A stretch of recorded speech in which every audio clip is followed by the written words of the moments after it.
में ते गदरैले रे लेके मरद के नैहर ते आइले रे। तो का करती मजबूरी रहे। होली महीना में ते गदरैले रे लेके मरद के नैहर ते आइले रे।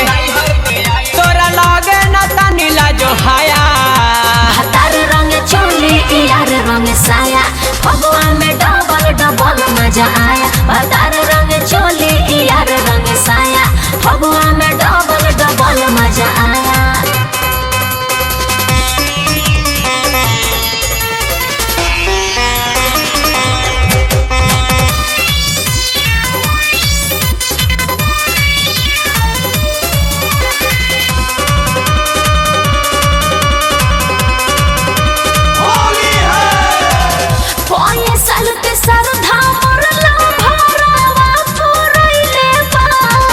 डाली डाली रंगा बहा तोरा घोड़ी में गिरैल हबा काहे करे जा का हलवा। अरे ठीक बा साल के सरधा मोरला भरावा पुरैले बा।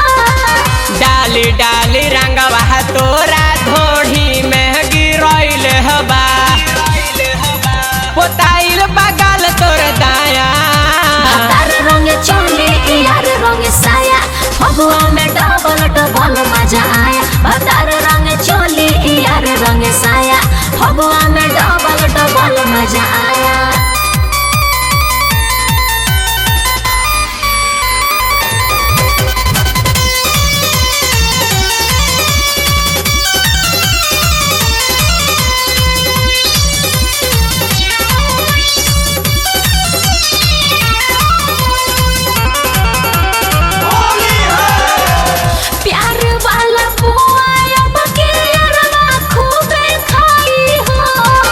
लाला का पियर का रंगवा तोरा के लगाई हो का हो पूरा लगाई रंग तोरा के। अच्छा प्यार वाला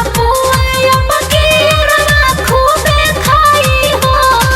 लाला का पियर का रंगवा अजित तोरा लगाई हो। ई का कहतर पर्वत प्यारे करी भर पाया। भतार रंग चोली यार रंग साया फगुआ में डबल डबल मजा आया।